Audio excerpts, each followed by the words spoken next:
Mesdames et messieurs, chers téléspectateurs, bonjour, bienvenue sur Zone Franche.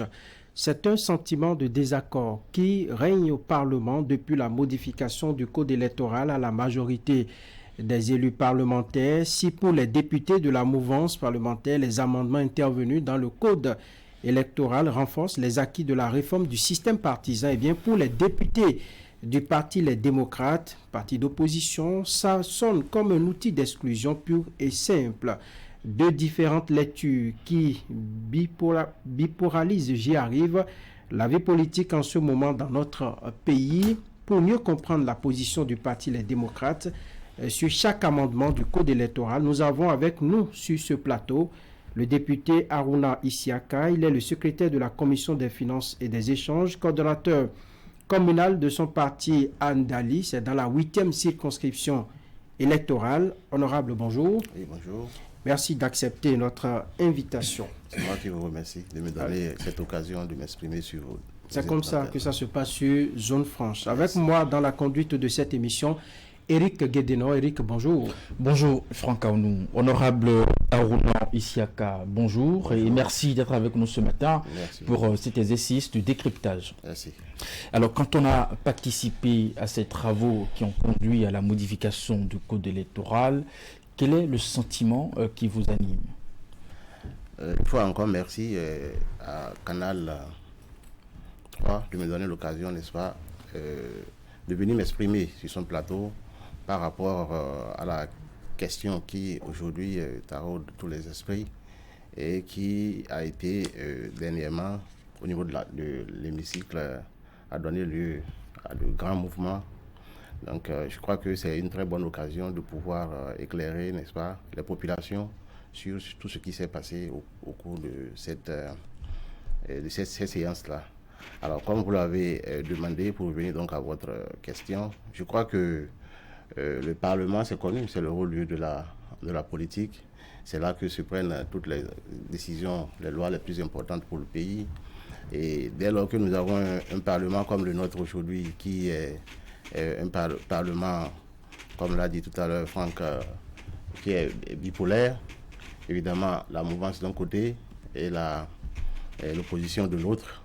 Dès lors qu'il y a des propositions ou des projets de loi qui nous parviennent, c'est clair que forcément il y a, selon les enjeux, n'est-ce pas, possibilité qu'il y ait des clivages. Et je crois que ça n'a pas manqué ces derniers temps, que ce soit autant au cours de la proposition de loi portant révision de la Constitution que celle portant révision du code électoral. De toute façon, je pense que c'est des choses normales dans un environnement comme le Parlement. Il n'y a pas de souci, je crois que la vie continue. Allez, lorsque il s'est agi de réviser la Constitution, on vous a vu, en tout cas, bien en forme, vous étiez ragaillardi lorsqu'il s'est agi de voter le code électoral, de modifier, d'apporter des amendements. On a constaté que le débat, les discours ont un peu changé. Vous êtes allé même jusqu'à vider l'hémicycle à un moment donné. Non, il n'en a jamais été question, disons. En vérité, pour ce qui concerne la révision de la Constitution, vous l'avez dit, les situations sont quelque peu différentes. Comme vous le savez, pour la révision de la Constitution, on avait besoin d'une majorité qualifiée pour le faire. Et aussi, cela se fait en deux étapes. Déjà, même la recevabilité. Donc, c'est dire que pour ce qui concerne la révision de la Constitution, nous n'avons même pas eu à franchir l'étape n'est-ce pas, de la présentation de la proposition de loi pour qu'on puisse faire le débat autant général que le débat spécifique sur la question. Donc, parce que vous, démocrates, vous n'avez pas voulu? Non, c'est juste que nous ne sommes pas d'accord avec toute la procédure qui a entouré ce processus. Sinon que vous reconnaissez que dans ce qui a été fait en 2019, il y a des choses à régler. Par rapport à la loi fondamentale. À la loi fondamentale. Non, vous l'avez toujours dénoncé. Moi, je pense quand même que nous avions eu une position qui a été jusqu'à ce jour constante au niveau du Parti des démocrates. C'est qu'à l'état actuel des choses aujourd'hui, nous pensons qu'en ce qui concerne la loi fondamentale, il importe que nous ayons un débat un peu plus large. D'accord? Un débat un peu plus large qui permettrait à toutes les couches n'est-ce pas, de la société béninoise de pouvoir se prononcer sur éventuellement la révision de la Constitution. Puisque vous le savez très bien, cette Constitution de 1990 avait pour socle le consensus. Alors, vouloir la réviser, nous pensons qu'au niveau du Parti des démocrates, qu'il est très important que cela puisse repartir sur ces bases-là. C'est pour ça que nous avons voulu de cela. Mais quand on regarde la procédure adoptée, n'est-ce pas, par ceux qui ont introduit cette proposition de loi, nous ne nous retrouvons pas dans cette procédure. Et nous avons d'ailleurs de bonnes raisons de ne pas nous y retrouver. Puisque, comme vous le savez, le 22 janvier 2024, le chef de l'État nous a reçus au palais de la présidence et les débats ont tourné, n'est-ce pas, autour, dans un premier temps, de la question de la révision du code électoral et dans un second temps aussi, dans une certaine mesure, sur la question de la révision de la Constitution. Et à cet effet, le chef de l'État a été suffisamment formel pour nous dire que, pour ce qui concerne les questions relatives à la révision de la Constitution, lui n'est pas demandeur et qu'il pourrait même ne pas être preneur dès lors que certains fondamentaux pourraient être touchés. Et de ce point de vue, juste après nous, il a reçu justement les autres obédiences politiques. Et je pense quand même que pour un père de la nation, certainement que le débat aurait été conduit de la même façon qu'il nous a reçus. Alors, grande a été notre surprise lorsque on a été reçu le lundi 22. Je crois déjà dès le mardi, mercredi, nous avons commencé par apprendre un peu partout, par presse interposée, les réseaux sociaux, n'est-ce pas, qu'il y a possibilité de dépôt d'une proposition de loi portant révision de la Constitution. Cela nous pose problème déjà. Mais pourquoi cela devrait vous étonner? Vous êtes des députés de l'Assemblée nationale, vous avez l'initiative des lois. Que cela soit sur une révision ou n'importe quelle autre loi, ça reste bien entendu le travail d'un député. Tout à fait. Je suis d'accord avec vous que c'est une prérogative des députés que nous sommes. Et je crois que l'honorable Hassan, c'est vous qui l'a dit sur toutes les presses, n'est-ce pas, que cette prérogative et qu'il a joué sur cela. Nous, on ne lui défend pas. On ne le défend pas, n'est-ce pas, on ne lui refuse pas d'abord, n'est-ce pas, de jouer sur ces prérogatives. Mais je dis et je répète que lorsque nous avons été, quand on sait le discours que nous avons entendu de celui-là qui est le père de la nation, qui a priori était contre ce processus, et qu'on voit que tout de suite après, c'est dans son camp que, comment l'appelle-t-on, la démarche est faite. Et lorsqu'on sait que nous, comme je l'ai dit, nous sommes demandeurs comment je vais dire, un dialogue autour de la question et qu'on n'a pas obtenu, vous comprenez aisément avec moi que nous ne pourrons pas nous inscrire, n'est-ce pas, dans la même logique que ceux qui sont... Le chef de l'État dit que la conduite à tenir aux députés qui soutiennent ces actions au Parlement, c'est-à-dire que si l'honorable Assam Seibou veut déposer une telle proposition de loi, qu'ils lui disent ne le fait pas, vous n'avez pas un mandat impératif. Non, il peut le dire comme il peut ne pas le dire. De toute façon, ça ne surprendrait personne. Nous savons bien comment ça fonctionne avec ces gens. Donc, je pense que dès lors qu'il nous a dit qu'il n'est pas preneur, dès lors qu'il a dit qu'il va le dire partout, je pense quand même que pour qu'il y ait quand même un esprit de suite et une certaine cohésion dans ses propos, c'est quand même un responsable qui, avec une instance politique qu'il vient de recevoir, a pris un certain nombre d'engagements. Il est quand même de bon ton et décent que lorsque de pareilles décisions viennent se prendre, mais à défaut de dire à l'intéressé de ne pas le faire, qu'on puisse trouver les bons moyens pour dire moi je viens de discuter avec l'autre classe politique à qui j'ai dit qu'il n'était pas opportun qu'on fasse une pareille chose. Si nous sommes amenés à faire cela, s'il trouvait opportun, n'est-ce pas, la proposition que l'honorable voulait introduire, c'est de peut-être voir dans quelle mesure reprendre la démarche pour que nous nous sentions quand même un peu impliqués. Non, nous, ça n'a pas été le cas. C'est déjà un problème. Donc, nous avons dit, nous ne pourrons pas nous inscrire dans cette dynamique.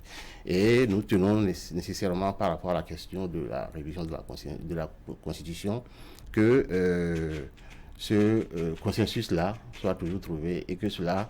Parce que c'est une loi qui est appelée à régir toute la communauté béninoise. Et donc, par conséquent, nous estimons qu'il est important que toute la classe politique et puis tous les volets sociaux, n'est-ce pas, de la vie de Béninois puissent être pris en compte à travers ceux qui représentent ces différentes catégories sociales. Et ça n'a pas été le cas. Donc, le Parti des démocrates ne s'est pas inscrit, n'est-ce pas, dans la dynamique de la révision de la Constitution. Est-ce que vous faites le constat avec nous que le consensus est devenu quand même un peu rare ces derniers temps? C'est vraiment un peu, comment on dit, difficile de pouvoir harmoniser les points de vue autour d'un sujet aussi important. Dans tous les cas, si le consensus est devenu une chose rare, c'est clair que ce n'est pas du fait des démocrates. Si nous sommes demandeurs du consensus, nous sommes demandeurs du dialogue. Nous l'avons dit partout que nous voulons un dialogue national. On ne nous a jamais entendu. Au contraire, on nous a dit que le Bénin n'est pas en crise et que par conséquent, il n'y a pas de raison qu'on veuille qu'on fasse un dialogue national. Donc, si vous estimez que... Pour compléter un peu sa question, oui, c'est que depuis la conférence de 90 à aujourd'hui, lorsqu'on crie consensus, au temps de Boni Yayi, on a entendu à plusieurs reprises, même avant Boni Yayi, on parle de consensus et tout.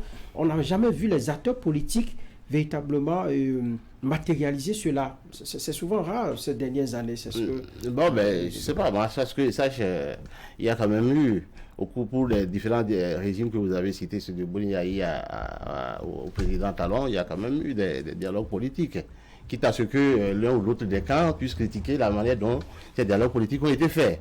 Donc, je crois quand même que c'est ça la grande question. Il y avait eu ce dialogue politique qui a donné lieu à la révision, n'est-ce pas, constitutionnelle de 2019 et du code électoral de 2019 et tout.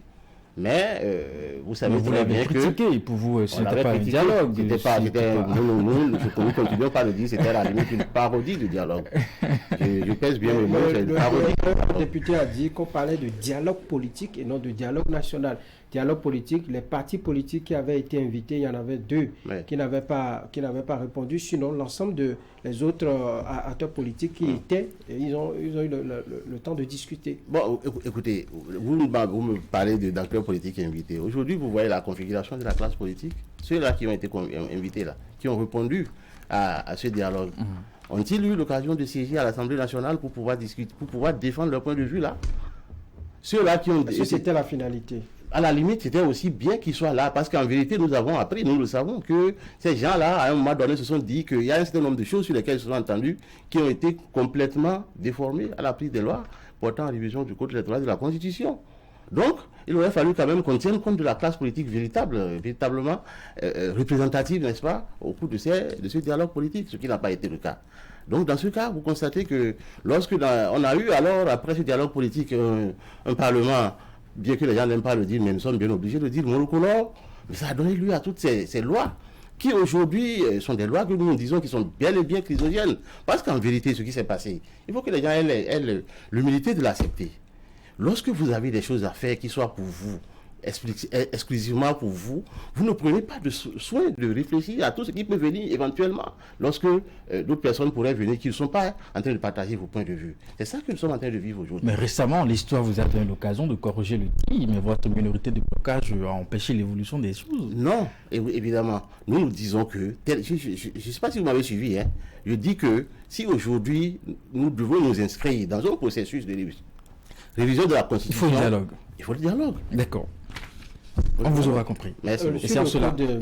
Venons-en maintenant au code électoral. Oui. L'actualité la plus brûlante du moment. Oui. Alors, peut-être article par article. Oui. De façon générale d'abord, qu'est-ce que vous avez reproché au travail qui est fait lorsque nous prenons les dispositions qui sont les amendements qui sont apportés? Voilà. D'abord, avant de venir spécifiquement à votre question, il me plaît bien de faire quand même un rappel de ce que nous avions proposé comme disposition au niveau du code électoral. Nous avons dit que dans ce code électoral, d'ailleurs, puisque vous le savez, nous l'avons toujours décrié au niveau de notre parti, les démocrates, pour dire que ce code n'est pas un code qui promeut, n'est-ce pas, l'inclusivité dans les processus électoraux, qui promeut la pacification du processus électoral, qui promeut, n'est-ce pas, je dirais quoi encore, que tout le monde soit la paix, donc que tout le monde soit à l'aise dans le processus électoral. C'est avec ce code que vous êtes élu, vous vous retrouvez... Mais vous savez bien dans quelles conditions ça s'est passé et combien de temps il a fallu attendre avant d'aller à des élections au niveau du Parti des démocrates. Vous le savez très bien. Nous sommes allés aux élections parce que nous nous sommes dit qu'il faut bien que... en ce moment-là, vous auriez pu dire, le code, ça nous on ne voit rien de bon, donc on ne... En vérité, si on avait à le reprendre... On ne va même pas l'expérimenter. Si on avait à reprendre, moi je vous dis, au Parti des démocrates, nous le reprendrons. Pourquoi? Aujourd'hui, nous ne regrettons pas d'être à l'Assemblée. Nous ne serions pas à l'Assemblée aujourd'hui que ce qui se serait passé serait encore peut-être plus dramatique. La révision aurait été exactement comme une lettre à la poste, comme ce qui s'était passé en 2019. La révision du code électoral, vous n'en entendrez jamais le grand but qu'il y a autour de la question aujourd'hui. Donc la présence des démocrates aujourd'hui au niveau de l'Assemblée n'est pas à regretter. Nous ne le regrettons pas. Et nous pensons que s'il y a à reprendre, nous le reprendrons. Donc, de ce point de vue, mais malgré tout, nous disons que ce code contient des gemmes de l'exclusion, des gemmes de crise, et qu'il faut qu'on puisse travailler pour lever ces gemmes. Alors, quels sont les éléments? Les éléments que nous avons identifiés à l'époque, n'est-ce pas, ou du moins en son temps au niveau des partis démocrates pour procéder à cette révision du code électoral, nous avons pensé que d'abord au niveau de la Sénat, il faudrait pouvoir régler un certain nombre de choses, même déjà en termes de membres de la Sénat. D'accord? Parce qu'au moment où les gens étaient en train de mettre en place ce code électoral, ils ont juste parlé de minorité et de majorité parlementaire. Parce qu'ils étaient tous du même bord politique, mais il y a un bord qui était d'un nombre minoritaire et un autre groupe qui était d'un nombre majoritaire. Alors, pour pouvoir permettre que chacun des groupes puisse se retrouver au niveau de la composition de la Sénat et puis dans toutes les autres institutions de la République, ils ont donc inventé le concept de minorité parlementaire et de majorité parlementaire. Nous disons qu'il faut que nous puissions dire de façon claire. C'est pas une invention, c'est un constat, ça saute à l'œil. Oui, c'est justement ça. Mais le fait est là que aujourd'hui, il y a que nous nous trouvons dans une disposition du Parlement où nous avons bien ce groupe qui soutient les actions du président de la République, mais parmi lesquels ils estiment qu'il y a une minorité qui a 28 députés, comme nous autres qui sommes de l'opposition. Comme quoi on peut avoir plusieurs minorités. C'est ça qui est une aberration. Nous pensons qu'il faut qu'on corrige là. D'accord. Nous pensons qu'il faut qu'on corrige là. Et cela devra permettre d'avoir une Sénat où il va avoir de la représentativité sans qu'on ne dise que vous êtes de la minorité tous deux. Donc il faut qu'on puisse... On se cherche d'abord. On se cherche à voir qui va y siéger. C'est mal. Qu'au niveau de la Sénat, il faut qu'il puisse avoir un bureau, comme nous l'avons eu par le passé, un bureau qui puisse en prendre en compte les différentes composantes de la classe politique qui composent cette Sénat-là. Nous l'avons proposé. Nous avons aussi dit que pour que nous puissions avoir des élections transparentes, c'est déjà depuis la base, dans les arrondissements, au niveau des représentations de la Sénat à la base. Et puis, qu'est-ce qui se passe? Les élections aujourd'hui sont l'apanage d'un seul coordonnateur communal de la Sénat et qui a le pouvoir, n'est-ce pas, de pouvoir procéder à la compilation, de pouvoir transporter les valises et les enveloppes pour les amener à la Sénat, ça qui a aucun œil.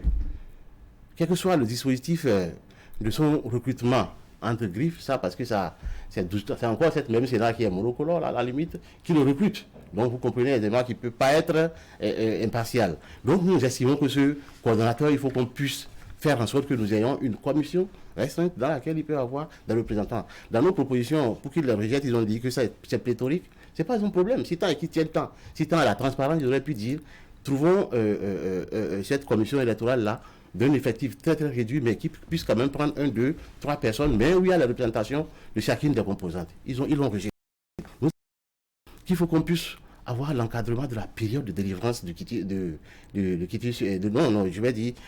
parrainages. Parce que dans la décision de la Cour constitutionnelle de janvier 2024, il a été dit qu'il n'a pas été précisé dans le code électoral la période à laquelle les formulaires de parrainage sont remis, n'est-ce pas, aux élus à même de parrainer. Nous avons fait des propositions dans ce sens.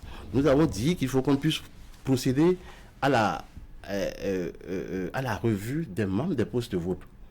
Tout ça là dans le cadre de la transparence à laquelle nous aspirons. Il faut qu'on puisse vous dire que les membres de postes de vote là puissent être désignés de façon objective par les différentes composantes politiques qui sont là. Nous avons dit qu'il faudrait qu'on puisse mettre en place à la veille des élections, à la veille de chaque année électorale, une commission ad hoc, une commission donc qui va siéger juste le temps de ce qu'on va lui confier comme mission. Et la mission est quoi? C'est l'extraction de la liste électorale, de sorte que les politiques aient leurs yeux là-dessus pour que ce que nous avons vu au cours des élections législatives passées ne se répète pas. Moi, je vous dis, M. Aounou, moi, je suis de Ndali. Pendant le processus électoral, nous avons eu des gens à nous qui sont venus à leur poste habituel de vote, mais qui n'ont pas trouvé leur nom. Et dans les recherches, on s'est dit, on les a retrouvés à 30 voire 20 km de là où ils sont censés voter. C'est pas normal ça. Ça s'est passé partout pareil. À Ndali, à Parakou, à Tchaourou, nous savons que ça s'est passé. Je parle de la circonscription que je connais le mieux. Je suis sûr que si les gens veulent dire, même dans le cas aujourd'hui d'en face, s'ils veulent dire la vérité, ils vont reconnaître que tout cela a été un problème. Alors, nous avons aussi dit qu'il faut qu'on revoie les montants des cautions, que ce soit pour la présidentielle que pour la législative. Je crois que nous avons été suivis par les parlementaires majoritaires pour ce qui concerne le montant de la caution pour ce qui concerne l'élection du président de la République. Mais ça n'a pas été le cas pour ce qui concerne l'élection des députés.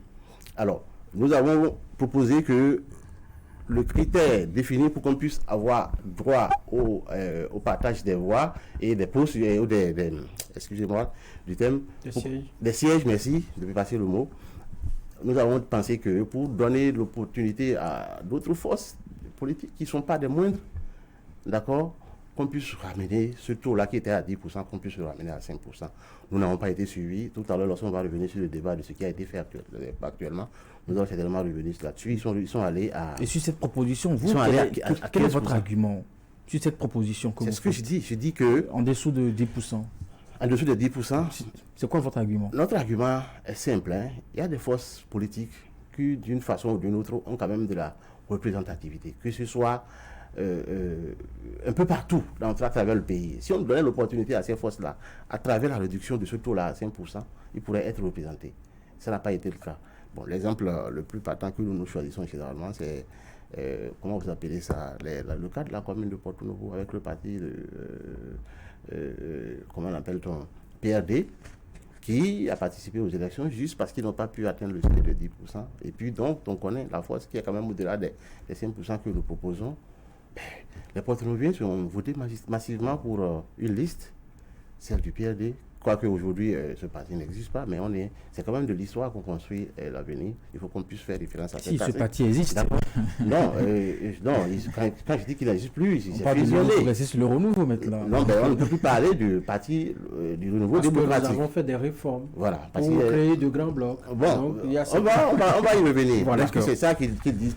Donc, ces partis-là, les Porto-Noviens sont trouvés aujourd'hui à être dirigés par un parti minoritairement pour lequel les populations ont voulu voter minoritairement, et puis ceux pour lesquels ils ont voté en majorité n'ont pas pu siéger pour les diriger. Donc voilà des arguments qui, c'est pas que Porto-Novo seul, c'est le cas le plus comme ça que je prends cet exemple. Donc il y a de ces cas que nous pensons qu'il faut qu'on règle. Voilà pourquoi nous avons fait cette D'accord.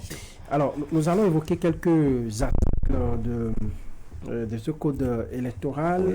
Lorsque nous prenons l'article 132, nouveau par exemple, on dit nul n'est candidat aux élections présidentielles s'il est dûment parrainé par un nombre de députés et ou de maires correspondant à au moins 15% de l'ensemble des députés et maires et provenant d'au moins 3/5 des circonscriptions électorales. Oui. Un député ou un maire ne peut parrainer qu'un candidat membre ou désigné du parti l'ayant présenté pour son élection. N'est-ce pas là une solution à un problème qui a beaucoup gangréné, disons, l'enracinement de nos partis, qui a beaucoup gangréné la culture disons, de la discipline, de l'indiscipline au sein des partis où les militants n'ont pas une certaine conviction. On peut à tout moment quitter le parti, on peut aller revenir, ainsi de suite. Vous n'y trouvez pas une certaine objectivité, vous? Du tout. Du tout. Si peut-être par d'autres explications, vous pourrez me donner que effectivement ça règle ce que vous êtes en train d'évoquer comme cas. Moi, je dis, je suis preneur. Qu'est-ce que vous évoquez? Alors, moi, je dis que voilà une disposition qui existait où on disait que pour que le parti puisse avoir, comment l'appelle-t-on, puisse être éligible, n'est-ce pas, à l'attribution des sièges, que nous puissions avoir 10% sur le plan national. C'est d'ailleurs une disposition constitutionnelle. Une disposition constitutionnelle le dit. Donc, et que nous l'ayons expérimenté. Nous l'avons expérimenté. Moi, je ne sais pas qu'est-ce que ça a créé comme problème aujourd'hui qui veille qu'on puisse aller à 15%. Non seulement on va à 15%, mais c'est qu'on est allé à des contorsions intellectuelles qui sont très difficilement mesurables et compréhensibles par même le commun des Béninois. Moi, je ne comprends pas. Je ne comprends pas. D'abord, on était à 10%. Vous avez demandé ça, ok. Nous avons aujourd'hui, comme ils le disent si bien, 3 grands blocs à l'Assemblée, d'accord? Ça gêne qui que nous ayons 3 grands blocs? Ou bien c'est parce que nous sommes 3 aujourd'hui qui ne veulent pas que demain, qu'il en soit ainsi, qu'ils veulent que ça revienne à 2? Pour renforcer davantage ces blocs-là? Non, en vérité, est-ce que vous pensez que c'est une bonne chose de vouloir faire les choses comme ça? Voilà pourquoi nous pensons que ce code-là est en train de créer des crises futures. Ce cause-là est en train de créer des conditions de l'exclusion. Parce que quand vous prenez cet article-là de façon intrinsèque, vous ne verrez pas ce qui est derrière. Qu'est-ce qui est derrière? Lorsque les gens sont revenus plus tard dans d'autres dispositions pour dire qu'on peut avoir des accords accords parlementaires, des accords de gouvernance, vous comprenez aisément que aujourd'hui, en l'état actuel des choses, au niveau du Parti des démocrates, avec quel parti voulez-vous que les démocrates, en l'état actuel des choses, fassent un accord de gouvernance? Vous voudrez qu'on vous fasse des propositions? Non, c'est moi, je réfléchis dans l'environnement. Vous en avez certainement avec qui vous partagez peut-être la même idéologie. Je réfléchis à haute voix. Vous n'êtes pas le seul parti d'opposition. À haute voix. Je dis que, à l'état actuel des choses, il faut comprendre que les choses se passent et que l'objectif qui est derrière, puisque de toute façon, les gens l'ont même dit vertement, ils ne peuvent pas le nier. Après que, comment appelle-t-on, qu'on ait rejeté la Constitution, l'honorable Baron Blanc-Augustin l'a dit, qui se battra pour que, il a fait un semblant d'apostropher le parti bloc républicain, mais au fond de sa pensée, il pensait de façon intrinsèque aux démocrates que nous allons boire à notre corps défendant tout ce qu'ils vont mettre en place. Vous aussi, vous battez, n'est-ce pas? De toute façon, nous pouvons vous dire une chose. Au niveau du Parti des démocrates, au niveau du Parti des démocrates, nous n'avons aucune inquiétude par rapport à l'atteinte de ces différences, il peut dire entre griffes et ratios là, qui sont définis. Nous n'avons aucune crainte. Et qu'est-ce qui fait votre crainte? Ce qui fait par rapport à l'atteinte de ces trucs-là, c'est qu'aujourd'hui, lorsque vous voyez le dispositif électoral de façon globale en lui-même, c'est lui qui est le problème. Voilà pourquoi nous avons proposé la réforme de la Sénat. Voilà pourquoi nous avons proposé la réforme au niveau des postes de vote. Voilà pourquoi nous avons proposé la mise en place d'une commission ad hoc pour l'extraction de la liste électorale. Voilà pourquoi nous avons proposé. Mais je n'ai pris que la Sénat. Lorsque nous prenons la Cour constitutionnelle, qui est à l'instance aujourd'hui, qui de façon définitive délibère en ce qui concerne les résultats présidentiels et les résultats des législatives. Vous savez très bien, ça a été objet de grands débats sur la scène politique lorsque cette Cour constitutionnelle a été mise en place. Vous en connaissez un qui provient ou bien qui a été proposé par l'opposition là, avec la Cour constitutionnelle? La Sénat, pareil. Et que vous savez très bien que cette ANIP qui est chargée de l'extraction de la liste électorale, comment elle est compris, qui la dirige et qui a amené ce monsieur-là qui dirige cette ANIP-là? Comment voulez-vous que nous puissions avoir confiance en un dispositif électoral de ce genre? Pour que, même si nous arrivons à avoir un très bon score, nous soyons sûrs que nos résultats nous seront restitués comme que nous les avons obtenus. Je pense que non. Et c'est ça qui est le fondement de notre lutte aujourd'hui. Mais avec, sans même ces amendements, lors des législatives dernières, vous avez pu lever des sièges au Parlement. Nous avons levé des sièges au Parlement. Malgré tout ce que vous citez, la Cour constitutionnelle, ANIP, la Sénat et tout, vous êtes à 28 députés aujourd'hui. Si les gens pouvaient vous sortir le dessous de tout ce qui a pu se passer derrière les murs au niveau de la Sénat, vous allez certainement changer. Nous apprécions les éléments que nous avons en présence. Bon, de toute façon, que nous constatons aujourd'hui, vous avez parlé d'un Parlement monocolore en 2019. Aujourd'hui, nous avons un Parlement qui n'est plus monocolore. La présence des LD est manifeste et vérifiable. Ben, je dis que nous disons que dans un contexte où les choses se seraient faites de façon équitable, on aurait peut-être pu être plus nombreux en tant que députés démocrates à l'Assemblée. Ça, on peut le dire de façon péremptoire. Il n'y a pas de souci, ça, de le dire. Et nous pensons qu'il faudrait donc, dès lors que nous avons été handicapés par tout cela, que nous puissions travailler à corriger ça. Parce qu'en vérité, ce que les gens sont en train d'ignorer, mais nous sommes dans le domaine politique. Aujourd'hui, c'est toi, demain, ça peut être une autre personne. C'est même loi que vous êtes en train de voter. Nous là, comme je l'ai dit, sachant que nous ne créons pas, n'est-ce pas, l'atteinte de ces différents... le travail politique que vous avez fait pour essayer de faire prendre en compte tout ce que vous dites là. Je parle de travail politique, parce que c'est vrai, vous êtes resté un peu trop braqué, à mon avis, au Parlement, sur plusieurs pans. À chaque fois, les démocrates, ils voient toujours des choses mal faites dans ce que les autres initient. Politiquement, comment vous y êtes pris pour que ce que vous dites là, qui vous paraît un peu, dans le meilleur des mondes, ce qui va améliorer l'organisation des élections, puisse être pris en compte véritablement?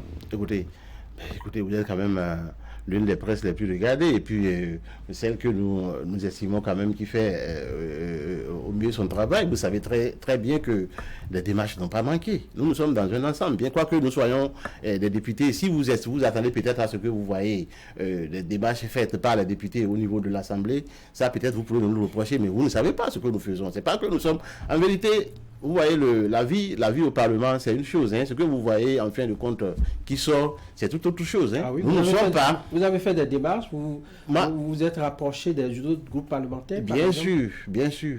Nos présidents... Autant pour la Constitution que... Non, parce que j'ai écouté Nouréni Attiari, par exemple. Par rapport à la Constitution... la loi Sansei. En vérité, je n'ai pas fini de faire mon développement. Oui. Au-delà de tout, je dis, nous sommes dans un groupe politique. Et vous savez très bien que les plus hauts responsables de notre groupe politique sont allés où? C'est la plus haute personnalité de l'État qui est le chef de l'État, qui est en plus à cette partie-là à l'Assemblée. Vous ne vous rappelez pas de tout ce que le président de notre parti a demandé à ce que ce soit revu? Ça, ce n'est pas une démarche politique suffisante pour qu'on puisse influencer, comment l'appelle-t-on, le point de vue? Rencontrer Patrice Talon, c'en est un, ou rencontrer le responsable d'un parti, c'est une chose, mais au Parlement avec vos collègues. Voulez-vous parler de comment appelle-t-on, de ces partis politiques sans mettre Patrice Talon à côté? Non, je crois que si vous le faites, vous allez hop là, s'il vous plaît. On ne peut pas le faire. Vous pensez qu'ils sont sous contrôle de Patrice Talon? Non, c'est un secret de polichinelle. Et vous êtes sous contrôle de Yahi Boni? Dites-le si vous le voulez. Non, c'est la question que je vous pose. Si vous le voulez, moi j'ai dit quelque chose. Est-ce que vous êtes sous contrôle de Yahi Boni? Le parti Les Démocrates est dirigé ma question.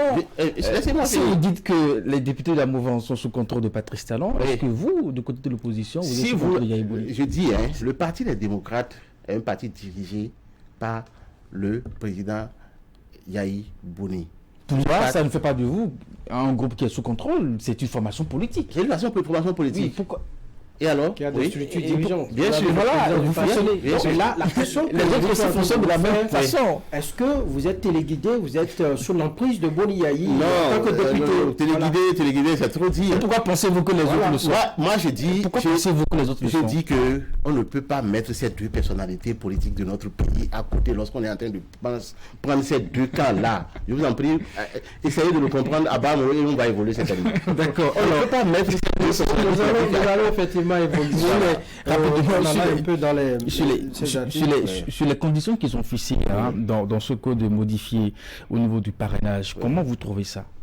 Oui, bon, par rapport à la question de parrainage, de porter le taux à 15%, moi je me suis toujours posé la question, le jour-là à l'Assemblée, j'étais même, puisque, voyez-vous, ce qui s'est passé, c'est hors de l'entendement. Lorsqu'on était en train de travailler en commission, arrivé sur cette question, ils disent, on réserve,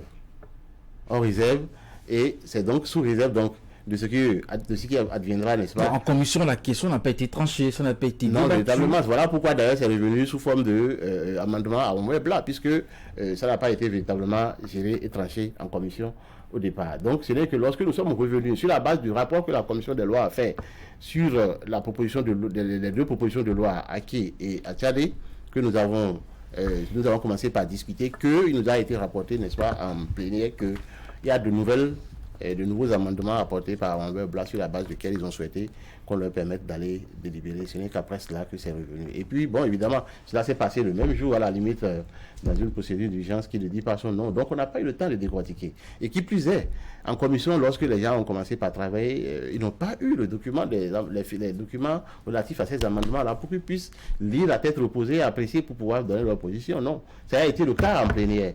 Vous avez vu, je crois que vous avez suivi avec nous en direct et tout ça, comment est-ce que beaucoup de nos collègues se plaignaient de ce qu'il faudrait que la lecture soit un peu plus lente pour permettre de suivre. Malgré tout, ça n'a pas été facile à gérer. Alors, porter ce taux à 15%, moi, je me suis toujours demandé quelle en est la portée. Je disais tout à l'heure qu'à 10%... Du côté de la mouvance, on estime que c'est pour justement permettre aux formations politiques, n'est-ce pas, d'être de grands partis politiques à l'échelle nationale. Oui, mais écoutez, cet argument, vous en dites quoi? À trois partis politiques que nous sommes aujourd'hui représentés au niveau de l'Assemblée, ça gêne qui? C'est ça qui est ma question. Puisque on est déjà allé aux élections avec ce code-là, avec 10% à avoir sur le plan national, et on est sorti à trois partis. Ça gêne ici que nous soyons trois partis à l'Assemblée nationale. Pour qu'on puisse penser qu'amener ça à 15%, ça aurait été la meilleure approche, avec des contorsions, comme je l'ai dit, de ce qu'il faut qu'il y ait la possibilité de faire des accords de gouvernance, des accords parlementaires, pour qu'on puisse prendre des voix des autres pour mettre ensemble et attribuer les postes. Et tout ça, là, c'est à la limite de la tricherie. Et ça doit vous déranger si vous étiez à quoi, 5, 4, 6 partis politiques à l'Assemblée nationale? Non, en vérité, aujourd'hui, comme je l'ai dit, quand je dis ça dérange, ça veut dire déjà que moi, personnellement, ça ne me dérange pas que nous soyons à 3 partis au niveau de l'Assemblée nationale. Ça veut dire, ça veut dire quoi? Au-delà. Hein? On peut aller au-delà selon vous. Je dis aller au-delà ne devrait gêner personne. Et si je dis que ça ne gêne personne, c'est pour dire que avec l'expérience des 10% où nous sommes comment vous appelez ça, à 3 parties, ça ne devrait pas être un problème qu'on puisse garder surtout les 10% à avoir au plan national, que de dire encore qu'il faut avoir 2,2 cinquièmes, je ne me rappelle même plus trop. C'est tellement compliqué qu'il faut même avoir la tête sur. Si c'est compliqué pour vous, ça veut dire que la population je l'ai dit tout à l'heure qu'ils sont allés dans des contentions qui ne sont même pas facilement assimilables par la population. Une autre disposition, un député ou un maire ne peut parrainer qu'un candidat, membre ou désigné du parti l'ayant présenté pour son élection. Non, je crois que ce n'est que justice, c'est normal. Donc vous trouvez que c'est normal? C'est normal, il n'y a pas de souci par rapport à cette question-là. C'est normal. Ah oui, c'est normal.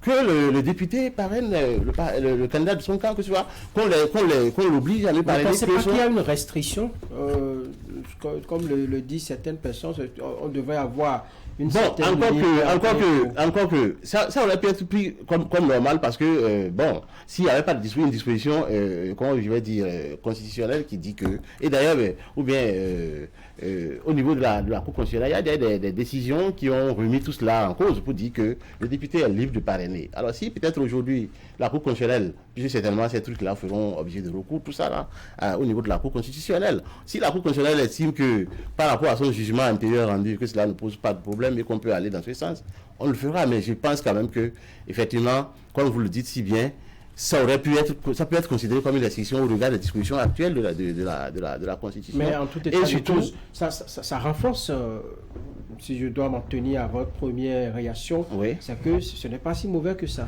Bon, écoutez, ça c'est la pensée de Aruna Isiaka qui dit que dans l'ordre normal des choses, voilà quelqu'un que je dis, va, je te soutiens, bon. Le soutenir jusqu'au bout, je pense que ça ne devait pas être un problème. Honorable Arounan, je suis sûr que vous ne vous êtes pas réveillé le matin pour être député. Non. Quand vous appréciez notre environnement politique, de 90 à la date d'aujourd'hui, est-ce que vous ne voyez pas qu'il faut assainir ce milieu de sorte vraiment à avoir des formations politiques dignes du nom, avec des idéologies assez connues de par notre pays, de par nos concitoyens? Et puis le code électoral tel qu'ils sont en train de le faire là, ça nous amène à cela à quoi? Ça nous amène à ça à quoi? Je trouve que l'assainissement de la vie politique, il y a aujourd'hui une charte des partis politiques qui existe, il y a le code électoral qui existe et tout ça. Non, je détache la question du code électoral. Oui. Vous-même en tant qu'acteur politique, quelle appréciation faites-vous de ça? De notre environnement politique, de la nécessité de notre façon de faire la politique, notre environnement politique, notre façon de faire la politique. Bon, écoutez, voyez-vous, moi je suis, avant de devenir député, je suis d'un secteur qui m'amène aujourd'hui à avoir certaines réflexions pour dire, mais il y a un certain nombre de choses qui se passent en politique qui, à mes yeux, qui parfois ça vous dépasse. À mes yeux, pourraient être considérées comme anormales dans d'autres secteurs. Donc, procéder à des choses pour régler un certain nombre de choses, procéder à des réajustements pour régler un certain nombre de choses. Encore que, pour régler un certain nombre de choses, je pense que ça ne doit pas être mal vu. Encore qu'au niveau du Parti des démocrates, pour ces grandes questions-là, relatives à l'assainissement de l'environnement politique, je ne pense pas de tout ce que nous avons fait comme amendement, que nous ayons remis un certain nombre de causes en la matière. La seule chose, c'est lorsque nous avons dit, pour pouvoir permettre la représentativité des partis politiques dans les instances de gouvernance, qu'on puisse, pour permettre ça plus facilement, d'amener ça à 5%. C'est ça seulement que nous avons dit. Alors, cela veut dire quoi? Lorsque tu n'aurais même pas atteint les 5%, tu ne seras pas là. C'est-à-dire que ceux qui seront à ce niveau-là qui pourront être représentés. Donc, pour les grandes questions relatives à l'assainissement c'est certainement que vous êtes en train de faire allusion un peu au nombre de partis politiques que nous avons, et ces partis qui sont des partis, petits partis satellitaires, tout ça. Moi, je pense que ce n'est que justice. Et même ceux qui sont candidats par la suite, vous, par exemple, vous avez été choisi, vous êtes député aujourd'hui. Dans un passé peut-être récent, c'est celui qui a une manne financière ou qui dépense beaucoup plus, qui distribue les billets dans les localités, qui a la chance de se retrouver sur les listes électorales. Et également, lorsqu'il s'agit de prendre de désigner le président de la République, on n'a pas, depuis 90, un acteur qui est milité dans un parti politique, qui a gravi les échelons et qui a été désigné par ce parti politique. C'est souvent des hommes d'affaires, soit quelqu'un qui est venu de l'extérieur, qui n'a pas connaissance vraiment des réalités politiques, qui est souvent élu. Tout ça va corriger quand même ces réalités-là. Bon, moi, je pense quand même qu'il y a une chose qui est fondamentale et qui est importante, dont il est important de tenir compte, c'est que une loi ne doit pas se prendre sans tenir compte de ce que veut le peuple aussi. En vérité, quand il voit à y regarder de près, pour que tout cela se passe, c'est parce que certainement le peuple béninois est plus orienté vers ce que vous avez décrit là, par rapport à la question du choix du président de la République. Parce que vous le dites que le peuple apprécie que ce soit à la veille de chaque élection, nous ayons des concitoyens qui viennent d'un peu partout et puis ils prennent le pouvoir avec le soutien des partis à l'intérieur du pays. Vous estimez que c'est ça que le peuple souhaite? Je dis bien que le peuple sait ce qu'il veut. Et le peuple, vous savez le nombre de personnes que nous avions de par le passé, ou bien même jusqu'à les passés récents, comme candidat. Écoutez, c'est une seule personne qui pour finir, c'est choisi. Et je crois quand même que pour ce que le peuple béninois a fait comme choix jusqu'à présent, on ne peut pas véritablement s'en plaindre. Donc vous, ça ne vous dérange pas? N'est-ce pas justice rendue lorsque, par exemple, les duos de candidats se retrouvent à l'intérieur des partis? Vous, par exemple, vous avez milité au parti Les Démocrates, on voit vous échiner à faire soit le parti, en fin de compte, on vous choisit plutôt que l'opérateur économique ou quelqu'un qui vient à la veille d'une élection à qui on porte, que le parti porte pour être le candidat, le porte-voix du parti. Écoutez, même aujourd'hui, la disposition que nous avons, lorsque vous prenez le code électoral tel qu'il est en train de nous être proposé aujourd'hui, et ça ne règle même pas ce problème, parce qu'on a dit que on ne pourra parrainer que celui qui aurait été membre du parti ou désigné par le parti. Oui. Alors, désigné par le parti, ça veut dire quoi? Ils n'ont pas dit que c'est forcément membre ou désigné. Est-ce que vous comprenez un peu le lapsus que je suis en train de vous faire? Mais au niveau de votre formation, dès lors que dès lors que ça peut être comme ça. Prenons l'exemple de votre parti. Il va laisser moi finir. Dès lors que ça peut être comme ça. Prenons l'exemple de votre parti, honorable. Oui. Pourquoi les démocrates, pour les présidentielles de 2026, iraient désigner un autre candidat qui ne soit pas un membre actif? Vous avez appris ça? C'est l'exemple que je vous donne. Non, ce n'est pas d'actualité. Vous dites que même avec l'expression désigné, c'est que les formations politiques ont la possibilité encore d'aller choisir. Non, c'est parce que vous en parlez comme si avec le code électoral aujourd'hui, tout ce problème-là est réglé. C'est pour ça que je vous fais comprendre que même avec le code électoral actuel, il y a encore des problèmes puisqu'on dit désigné. Lorsqu'on parle de désigné, moi j'estime que la désignation peut se faire en dehors même d'un et que nous trouvions, un parti trouve, n'est-ce pas, sa cause à travers une personnalité qui peut désigner comme étant son représentant. Et alors, le parti se trouve dans l'obligation de donner ses parrainages à cette personnalité. Je dis que le code tel que vous en parlez, comme si c'était la panacée, que ça règle tout, je dis non, ça ne règle pas. C'est pour ça que je dis ça. Alors, de là à faire la liaison pour dire qu'au niveau des démocrates, je dis que le sujet n'est pas d'actualité au niveau des démocrates, pour qu'on me dise que le député Issa Karuna est venu dire que le parti des démocrates, il a désigné quelqu'un hors de son parti. Mais vous avez choisi un candidat. Oh ben écoutez, tout parti politique aspire à la conquête du pouvoir d'État. Alors, les accords de gouvernance. Il y a un amendement qui précise justement, qui offre la possibilité à des formations politiques d'avoir des accords de gouvernance. Exactement. Je crois savoir que entre le bloc républicain progressiste, par exemple, il y a un accord de gouvernance au niveau de la gestion des communes, par exemple. Voilà. Bon, ben écoutez, c'est de ça que nous parlons. Je dis qu'à la limite, c'est une façon de remise en cause de la charte des partis politiques qui dit qu'il ne peut pas avoir... C'est des alliances déguisées. C'est des alliances déguisées. Alors que la charte des partis politiques elle-même l'interdit. La charte des partis politiques l'interdit. Et dans les jeux de police, ils vous le disent. De toute façon, nous avons déjà quelqu'un avec qui nous pouvons faire notre accord de parlementaire, nous pouvons faire notre accord de gouvernance. Parce qu'ils savent qu'ils sont là. Ils sont deux partis qui sont en train de défendre les intérêts. Vous aussi, vous n'êtes pas seul à l'opposition. Nous ne sommes pas seuls à l'opposition, mais nous sommes seuls actuellement au Parlement. Nous sommes seuls actuellement au Parlement. Donc, de ce point de vue... Il peut arriver que vous vous retrouvez peut-être avec le BR. Écoutez, de toute façon, dans le monde avec l'accord de gouvernance, dans le monde politique, je dis que à la limite, à les mois donnés, je suis amené à me dire qu'il n'y a aucune logique. Et si vous voulez, je vous donne un exemple. Allez-y. On est en train d'aller on a proposé une révision constitutionnelle avec changement de l'ordre Des élections. Des élections. D'accord. Avec changement de l'ordre des élections, où les gens avaient dit que le président de la République et tout ça et tout. Mais, et dans ces conditions, puisque comme je vous l'avais dit, si ça passait en l'état, à la limite, le code, on allait juste régler quelques petits détails. Mais dans le code, ça n'est pas passé. Tous ceux qui hier ont trouvé que réviser la Constitution n'était pas une bonne chose, quand on est revenu à la question de la révision du code électoral, ils se sont rétractés. Alors que tout ça là, ça rentre dans le Mais quelle était votre appréciation, par exemple, quand les députés de la mouvance, oui, n'est-ce pas, je dirais presque se sont rangés de votre côté pour le rejet de la révision, par exemple? En vérité, en la matière, comme vous l'avez... Nous avons vu des députés de la mouvance qui ont estimé que... Ils ont exprimé les raisons pour lesquelles... Ils ont exprimé leur état d'âme. Ils ont voté contre. Ils ont exprimé leur état d'âme. Comment vous voyez ça? Que ce soit fait comme ça? Oui. Moi, nous, on ne peut pas interdire à quelqu'un d'exprimer ce qu'il ressent. On ne peut pas l'interdire. Pourtant, tout à l'heure, vous insinuez que les députés de la mouvance sont sous contrôle de Patrice Talon. Et pourtant, dans cette même mouvance parlementaire, les députés de son camp ont voté contre cette proposition de loi. Je vous en prie, monsieur le journaliste. Vous y voyez le jeu politique, c'est ça? Je pense que vous donnez une réponse à votre... question que je vous pose, vous y voyez des jeux politiques? Vous donnez une réponse à votre préoccupation que vous posez. Dites-nous, vous êtes au Parlement. Vous êtes au Parlement, c'est vous qui mettez les jeux de couloir. Les jeux politiques sont l'apanage de l'Assemblée. C'est ce que vous faites aussi, honorable. En faisant quoi? Les jeux politiques, vous en faisant quoi? Pourquoi pensez-vous que votre position, c'est la meilleure du monde et que ça témoigne d'une vérité? En vérité, ce que vous êtes en train de dire là, au niveau du Parti des démocrates, notre position c'est quoi? Qu'est-ce qu'on a exigé qui soit hors de ce qui était possible d'être accepté? Non.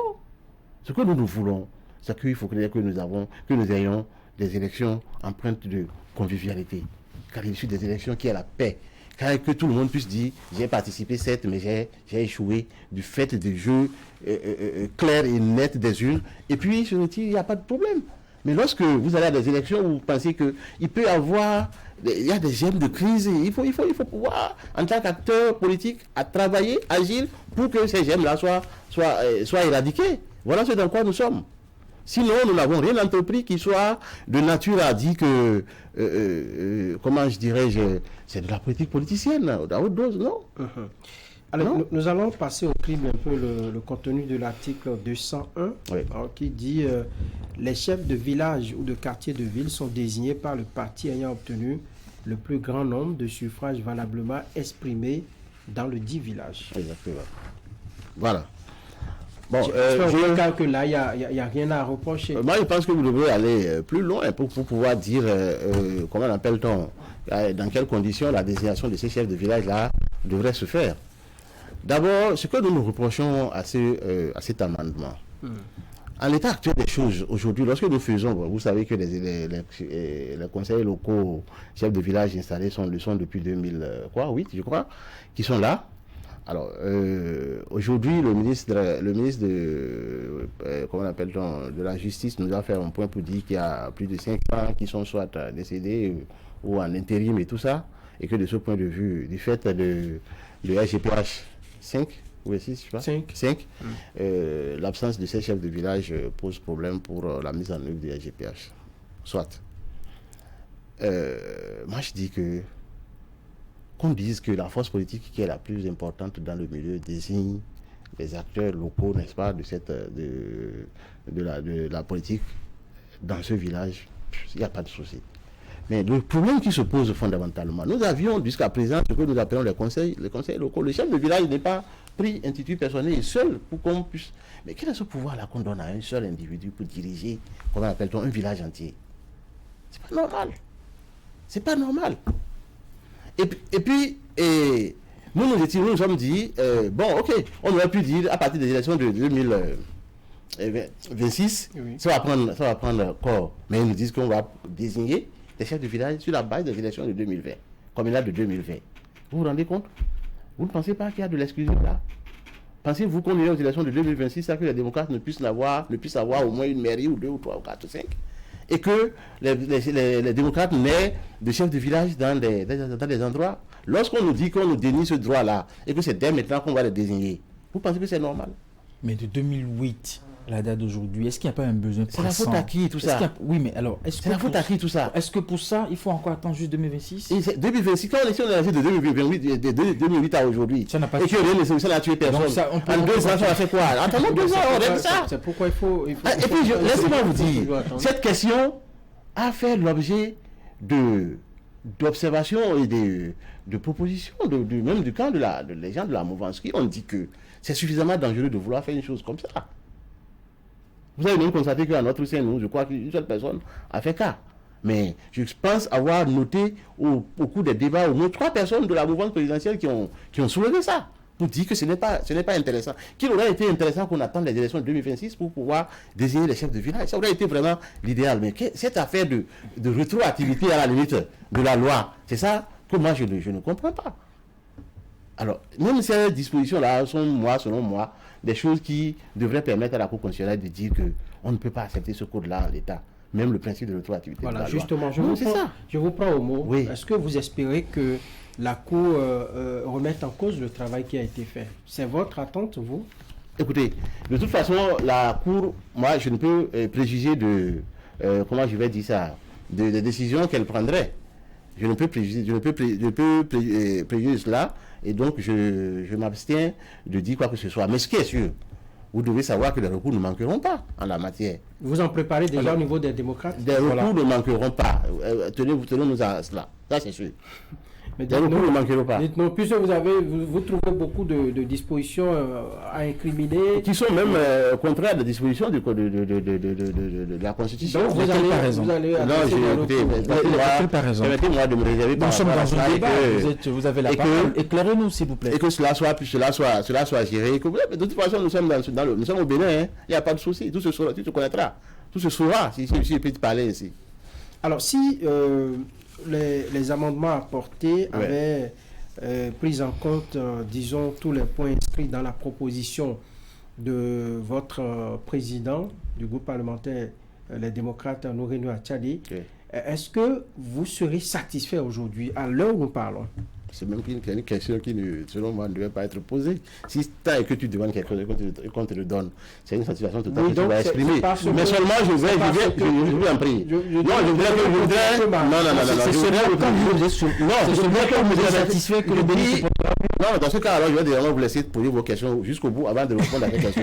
Parce que moi, je voudrais vous dire, je prends les choses dans leur globalité. De façon globale, lorsque tu aspires à quelque chose et que tu l'obtiens, tu as une satisfaction morale qui t'anime. Ça, c'est normal. On aurait été satisfait si c'était le cas. Mais laissez-moi vous dire, en matière politique ou dans toute autre matière, lorsque tu vas chercher, tu n'es pas tenu, n'est-ce pas, de tout avoir.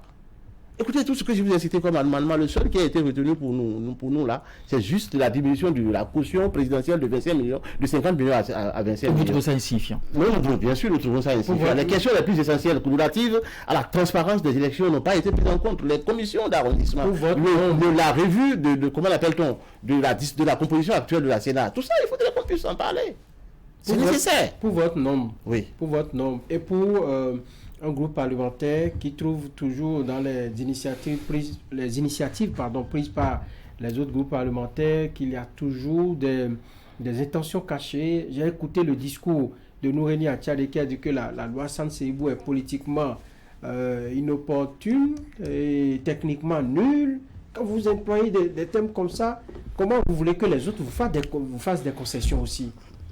D'abord, avant de répondre à votre question, est-ce que vous les écoutez aussi que des fois quand ils parlent de l'opposition? Moi, j'estime que vous êtes en position de faiblesse. Vous les écoutez? Lorsque vous voulez dans une démocratie, oui, la majorité peut exister, mais elle doit tenir compte des droits aussi de la minorité. Ça, c'est un principe universellement.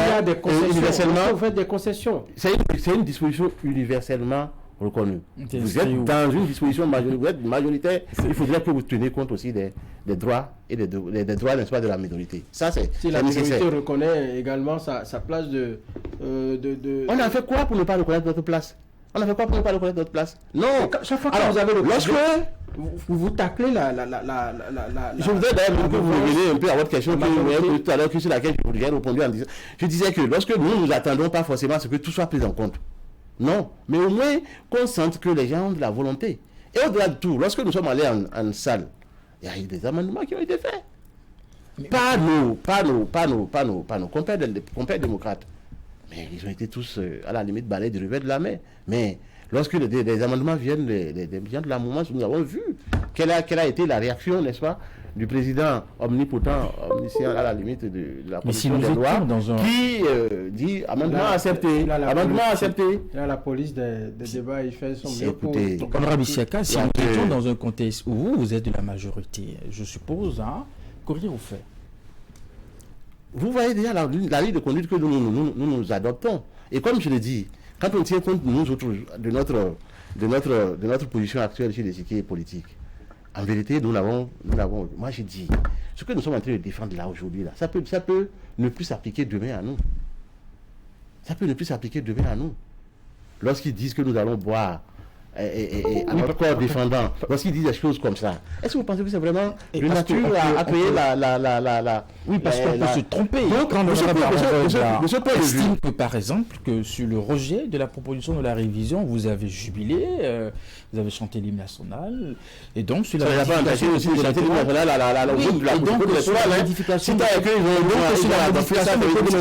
c'est le tour de jubilé. Donc, c'est comme une justice retrouvée, n'est-ce pas? Mais voilà pourquoi vous aurez entendu certains de nos gars, à leur prise de parole au sein de l'hémicycle, qui ont dit que tout cela se passe aujourd'hui comme étant une vengeance que ce camp présidentiel est en train de prendre sur le camp de l'opposition du fait du rejet de la Constitution.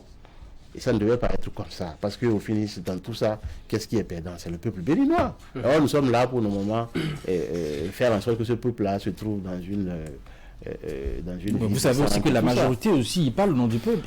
Mais je parle de nous tous, de toute façon. Je dis que lorsque ils sont là, disent qu'ils vont nous créer des problèmes, nous on dit de l'autre côté. Tout ça, le grand perdant, c'est le peuple. Et nous sommes là pour que tous, je veux dire, n'est-ce pas, pour que ce peuple-là ait une vie décente. Alors, nous savons que le code électoral a été modifié dans la perspective des élections de 2026. Oui. Comment, après la modification de ce code, au niveau des démocrates, comment vous entrevoyez l'avenir? Non, de toute façon, comme je l'ai dit tout au long de notre entrevue, moi je pense que nous n'avons pas de crainte. Il n'y a pas d'inquiétude. Non, pas de crainte. Les taux qui sont fixés ne vous posent pas de problème. Le nombre de parrainages qu'il faut aujourd'hui, ce n'est pas un problème pour vous. Qui doit parrainer également. Je l'ai dit tout à l'heure. Je l'ai dit. De toute façon, le chemin est dégagé. Moi, je ne sais pas si vous avez suivi ma logique. Hein. Nous ne travaillons pas pour les démocrates seuls. C'est ça qu'on leur a dit. Vous travaillez pour vous, exactement, parce que c'est vous qui êtes là aujourd'hui. Nous pensons que il y a des formations politiques qui existent sur le plan national aujourd'hui qui ne sont pas représentées à l'Assemblée, qui ne sont pas représentées dans les conseils communaux du fait de ce genre de loi que nous avons, par exemple, dans le conseil communal de Porto-Novo dont j'ai parlé. Vous comprenez ça? Où le maire aurait pu être, par exemple, un PRD, si le PRD existait, il devrait continuer par exister. Et d'ailleurs, c'est peut-être ça qui les a amenés à ce Mais le PRD n'en souffre pas. Donc, on dit qu'ils en souffrent. Oh, laissez, mon cher. Il faut laisser. C'est peut-être vous qui pensez qu'ils n'en souffrent pas. Vous les avez entendus? Vous les avez entendus se plaindre? Non, écoutez, c'est pas parce qu'il n'y a pas de plainte. Et c'est ça qui est dangereux. Lorsque tu as quelqu'un qui est en face de toi, il subit, il ne se plaint pas. Le jour où il se révolte, c'est ça qui est dangereux. C'est ça qu'il faut qu'on évite à notre peuple. Justement, pour éviter cela, quel est le travail que vous faites à l'endroit du peuple? Parce que les différentes opinions qui sont développées après le vote de ce code-là, dans l'opinion, on a comme une division, un clivage aujourd'hui. Quel travail vous faites pour que cela ne se transpose pas, disons, ce qui se fait à l'Assemblée ne se transpose pas au niveau des populations? Parce qu'après tout, que vous soyez de la mouvance ou de l'opposition, si nous n'avons pas un peuple pacifique, vous ne pourrez même pas exercer vos droits en tant que politique, vous ne pouvez pas exercer l'activité politique. Tout à fait. Qu'est-ce qui se fait dans ce sens? De toute façon, nous autres, notre message en tout temps et en tout lieu a été un message de paix que nous avons à l'endroit du peuple. Dans tous les cas, il faudrait qu'on fasse les choses au-delà des tests et lois. Et d'ailleurs, c'est pour ça, pour revenir à votre toute première question, qui fait que nous, malgré que nous étions en train d'incriminer ces lois, on a dit on va s'essayer à ces lois, on est allé aux élections. On s'essayera à ces lois-là, on ira. Et on prendra les dispositions nécessaires pour que ce qui, en son temps, nous avait été opposé, pour ne pas que nous ayons justice dans ce que nous avons réclamé, ne puisse plus se reproduire. Et nous avons même fait des propositions en ce sens aussi, même en termes de nombre de fiches de PV à remettre, tout ça on a fait des propositions, juste pour faire. Donc nous autres, nous restons nous sommes droits dans nos bottes, nous allons travailler, n'est-ce pas, à pacifier ce peuple-là et à travailler dans la concorde pour que le peuple nous écoute encore un peu plus. Et on va leur expliquer ce qui s'est pu se produire. Il n'y a pas de souci. Encore 2 minutes pour refermer cette discussion. Oui. Votre mot de la fin. Écoutez, je trouve que c'était vraiment un plaisir pour moi de me retrouver en face de vous et de discuter des grandes questions de la nation. Et je crois que c'est cela qui est le fondement même de la démocratie béninoise. Je crois qu'il faudrait qu'on travaille dans tous les cas ce que nous sauvegardons cela. Et c'est l'essence même du combat du Parti des démocrates. Comme je l'ai dit, nous ne le faisons pas exclusivement pour nous. Nous le faisons pour tout le peuple, nous le faisons pour toutes les composantes de la société béninoise et qu'il en soit ainsi. De toute façon, notre combat, c'est que la majorité qui est actuellement là ne puisse pas se dire qu'elle peut travailler sans aucune opposition. Ce n'est pas bien. Il faut toujours un son dissonant. Lorsque vous avez une instance comme Canal 3, vous avez certainement un comité de direction. C'est parce qu'on ne peut pas dire au directeur seul de prendre toutes les décisions. Il y a toujours quelqu'un qui dit, ah, monsieur le directeur, là où vous allez, là, moi j'ai plutôt une autre information qui est de telle nature, qui si on la met en œuvre, ça me paraît plus décent pour qu'on puisse arriver à nos objectifs. C'est ça le rôle de l'opposition que nous sommes. Et cela doit pouvoir être accepté par ceux qui sont aujourd'hui majoritaires et qui sont en train de pouvoir user de tout leur pouvoir pour écarter encore plus cette minorité. Notre combat sera pour qu'il n'en soit jamais ainsi. Et donc, voilà ce que je pourrais dire. Une fois encore, merci, messieurs les journalistes, pour cette invitation.